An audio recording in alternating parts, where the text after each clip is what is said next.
아침 목상에 오신 여러분들을 환영하고 축복합니다. 특별히 오늘은 이번 한 주간의 첫날인데요. 한 주간의 첫 시간을 하나님께 드릴 수 있게 허락하신 하나님께 감사드리고, 이렇게 하나님 앞에 드렸을 때 하나님께서 우리 인생의 차이를 만드시고 특별한 은혜를 허락하실 줄 믿습니다. 오늘은 바울이 에베소에서 전도하다라는 제목을 가지고 사도행전 19장 1절부터 20절까지 말씀을 좀 살펴봤으면 좋겠습니다. 우리 먼저 1절 말씀 같이 한번 읽어볼까요? 아볼로가 고린도에 있을 때에 바울이 윗지방으로 다녀 에베소에 와서 어떤 지자들을 만나 예, 아볼로가 고린도에 있을 때라고 되어 있죠. 바울이 에베소를 떠난 다음에 에베소를 떠나서 안디옥으로 돌아간 다음에 아볼로가 에베소 지역에 왔습니다. 그래서 아볼로가에게 브리스겔라와 아굴라가 하나님의 교회에 대해서 예수님에 대해서 자세히 풀어 설명해 주죠. 이 이야기를 듣고 아볼로가 뭘 했어요? 다시 아가야에 있는 고린도에 가서 복음을 전하고 그들을 믿음 안에서 세우는 모습들을 보게 됩니다. 그렇게 아볼로가 고린도에 한참 사역할 때 어떤 일이 있었냐면 바울이 윗지방을 다녀 에베소에 와서 바울이 이제 3차 전도 여행이 시작이 된 거예요. 그런데 3차 전도 여행을 했을 때 제일 먼저 어느 쪽으로 왔다고 그랬어요? 에베소에 왔다라고 이야기를 합니다. 2차 전도 여행 때 마지막에 들렀던 곳이 에베소죠. 에베소에서 여러 제자들이 바울에게 뭘 부탁했어요? 여기 좀 남아달라 부탁을 했어요. 근데 바울은 안디옥에 돌아가야 될 필요성을 느꼈던 것 같아요. 그래서 브리스길라와 아굴라를 두고 뭘 한 거예요?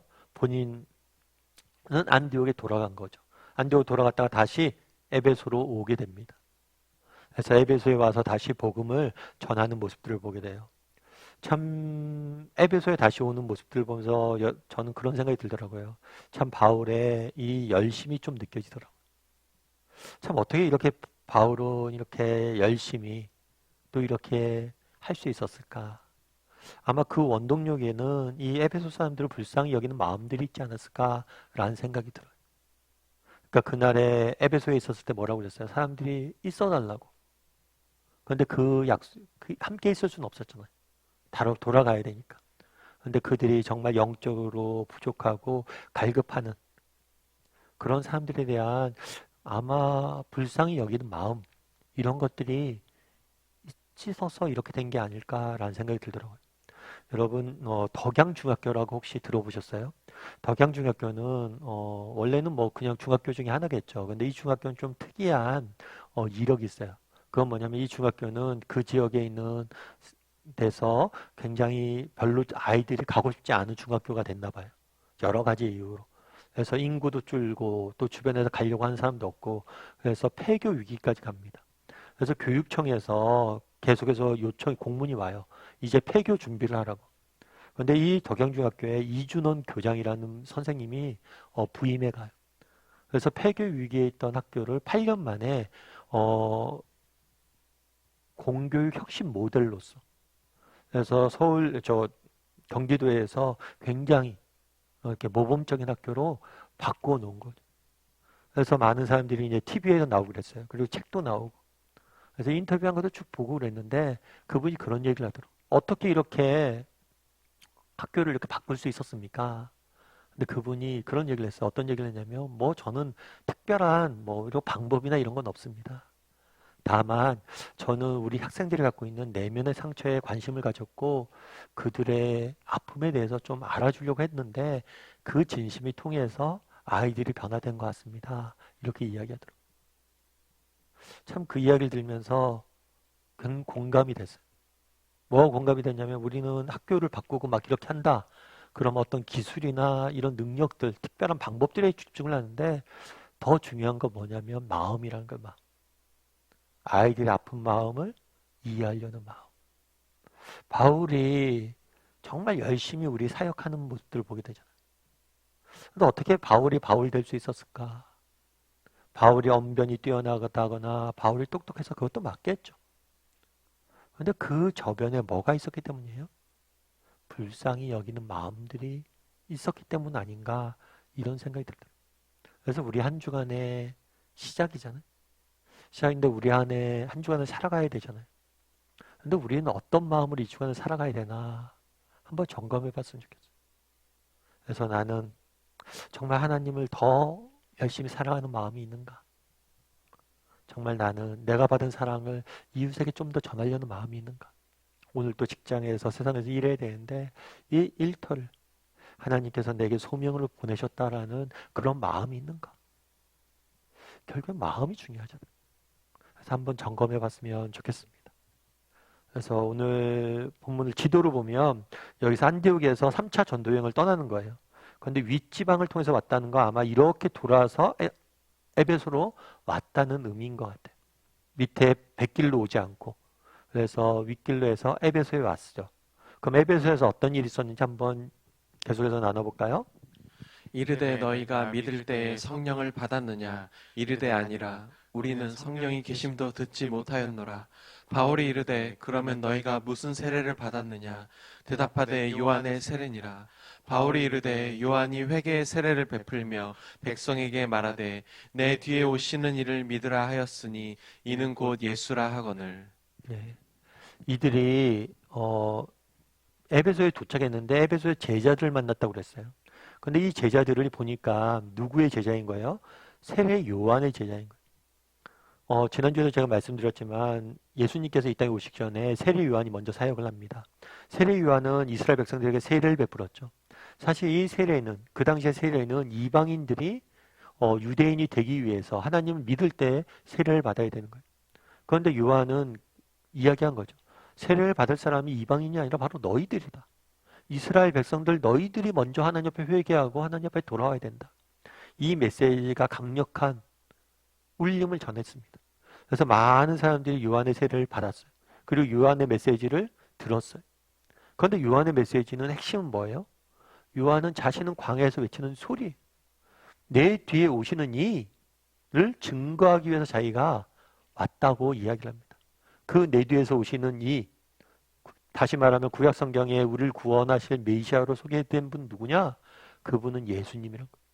그래서 요한의 세례까지밖에 못 받았고 요한밖에 모르니까 요한이 증거하고자 했던 분은 예수님이고 예수님이 이 땅에 오셔서 우리를 위해서 죽으시고 부활하셨다라는 기독교 복음의 내용들을 이들에게 바울이 전하기 시작한 거예요.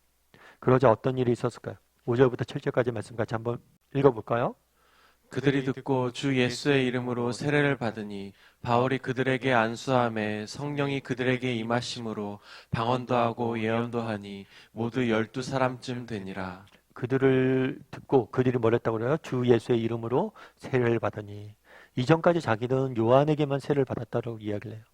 그래서 바울이 정말 그 요한의 세례가 갖는 의미와 요한이 궁극적으로 전하고자 했던 메시지가 예수님이심을 듣고 예수님에 대해서 배운 다음에 뭘 했어요? 예수님의 이름으로 다시 세례를 받습니다. 앞서 얘기했던 이 세례를 받는 것은 회개하고 정말 하나님 백성으로 살아가겠다는 믿음을 결단한 거죠. 예수님을 믿겠다는 결단한 거죠. 그러자 어떤 일이 있었다고 그랬어요? 성령이 그들에게 임했다라고 이야기를 했어요. 그래서 성경은 늘 약속하지만 뭐예요? 정말 우리에게 정말 우리가 진심으로 하나님을 믿고 우리가 신앙 고백을 하고 정말 세례를 받으면 우리에게 뭘 주세요? 성령을 선물로 주신다고 성경은 약속했고 그 약속 그대로 성령의 선물이 그들 가운데 임하는 모습들을 우리는 오늘 성경을 통해서 살펴보게 됩니다. 그럼 오늘 본문에서 우리가 알 수 있는 건 뭘까요? 그럼 우리도 마찬가지예요. 그날에 정말 에베소에 있던 제자들이 예수님 믿고 세례를 받으니까 뭐예요? 성령의 선물을 받았죠. 우리도 마찬가지. 우리도 무엇을 받은 사람이에요? 성령의 선물을 받은 사람. 다르게 얘기하면 성령 하나님께서 정말 우리 안에 들어오셔서 우리와 함께 거하시며 우리와 동행하시며 우리 인생길을 인도하시고 계시다는 것. 정말 이것만큼 우리에게 중요한 선물은 없다는 것. 그럼 여러분들은 어떠세요? 정말 하나님께서 우리에게 들어와셔서 우리와 함께 하시고 우리와 거하시고 우리와 동행하시고 우리의 지키심을 믿으세요? 정말 그런 확신을 가지고 이번 한 주간 시작했으면 좋겠어요. 그리고 그 사실을 우리 가슴속에 늘 담아뒀으면 좋겠어요. 장영희 씨라는 분이 계세요. 이분은 교수님이세요. 교수님. 서강대학교 영문학 교수님이시고 또 여러 잡지나 신문사에 글을 기고해서 수필가로서도 굉장히 잘 알려져 있습니다.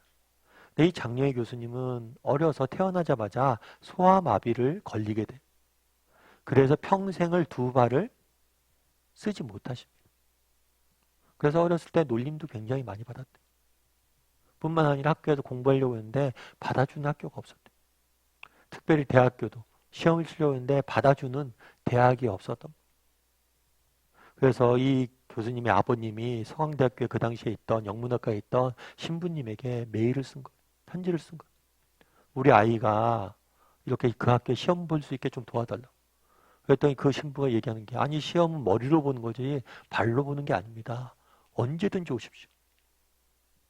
그래서 그 대학교 가서 공부를 해서 유학까지 가서 박사학위까지 받아와서 정말 많은 사람들에게 선한 영향을 미쳤어요. 그런데 나중에 이분이 중간에 여러 가지 암도 걸리십니다. 그래서 그 인생을 보면 정말 이런 고통들이 늘 따라다니는 걸 보게 돼요. 그걸 다 떠나서 여러분 생각해 보세요. 태어나자마자 소아마비 걸려서 평생을 걷지도 못하고 살아간다고 생각해 보세요.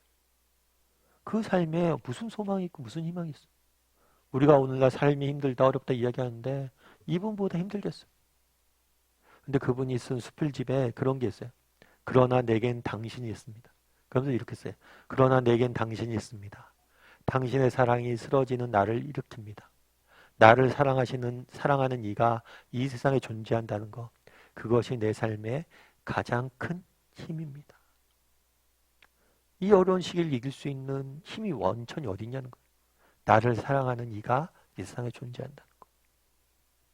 여러분, 우린 정말 우리를 자신의 목숨보다 사랑하시는 분이 계시잖아요. 그리고 그분이 나와 함께 동행하시겠다고, 내 안에 들어오셔 나와 함께 영원히 거하시겠다고 약속하셨죠. 이것보다 더 우리 삶에 큰 힘이 되는 게 어디 있어요? 그날에 에베소 제자들이 예수님을 믿었을 때, 세례를 받았을 때 성령을 선물로 주셨다라고 이야기합니다. 예수님께서 성령 하나님께 그들을 삶 가운데 들어가셔서 그들과 거하시며 그들과 함께 영원히 동거하셨다라고 이야기합니다. 우리도 마찬가지. 그래서 이번 한 주가 우리 세상 속에 살아가야 되잖아요. 세상 속에 살아가는데 먼저 기억했으면 좋겠어요. 정말 나를 나보다 더 사랑하시는 분이 계시다. 자기 목숨보다 나를 더 아끼시는 사랑하는 하나님이 나와 함께 계시다. 이 사실을 정말 확신한다면 우리가 어떤 상황, 어떤 형편 중에서도 정말 힘을 잃지 않고 승리하게 될 줄 믿습니다. 우리 함께 기도했으면 좋겠는데요. 기도하실 때 오늘 말씀 기억하면서 함께 기도했으면 좋겠습니다. 그날에 바울이 에베소 교회를 향해서 나아가는 모습들을 보게 됩니다. 정말 자기가 두고 왔던 그 영혼들을 불쌍히 여기는 마음으로 그곳에 가는 모습들을 보게 됩니다. 정말 우리도 한 주간 시작하면서 어떤 마음으로 시작하는지 돌아봤으면 좋겠습니다. 하나님을 더 사랑하고 정말 우리가 받은 사랑을 이웃에게 전하고 내게 서 있는 이곳이 하나님이 내게 주신 소명제임을 믿은 그런 마음을 가지고 믿음의 마음으로 한 주간의 시간을 우리 모두가 되게 달라고 기도했으면 좋겠습니다. 또한 기도하실 때 정말 우리가 이 세상을 살아갈 수 있는 힘은 어디서 얻을 수 있습니까? 나를 사랑하시는 하나님이 계시다는 것, 그분이 나와 동행하고 오시고 내 안에 들어와 거하신다는 것, 그거보다 우리에게 큰 힘이 되는 게 어디 있습니까? 우리가 받은 사랑을 기억하고 우리가 받은 우리를 사랑하시는 하나님을 의지함으로 한 주간 살아가는 우리 모두가 되게 달라고 이 시간 목소리로 같이 기도하도록 하겠습니다. 또한 기도하실 때 이번 한 주간 하나님 나와 동행하시고 나를 지켜달라고 한 목소리로 같이 기도하도록 하겠습니다. 같이 기도하시겠습니다.